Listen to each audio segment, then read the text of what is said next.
7 ফেব্রুয়ারি rose day, 8 ফেব্রুয়ারি। আসসালামু আলাইকুম guys. বাবাকে দেখে বিড়ি লুকোতে গিয়ে প্রেমের হ্যালো আপু, তোমার পিছন আমি একলা আছি, ভালো আছি, কোনো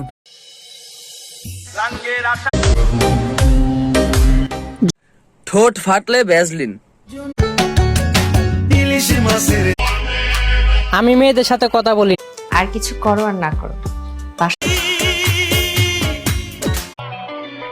দয়া করে এই যে শরীরে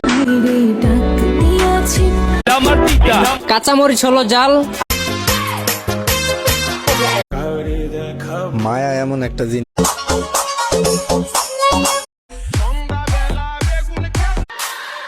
ভালো হয়ে আর কতদিন? আজকে তো 15 তারিখ নভেম্বর।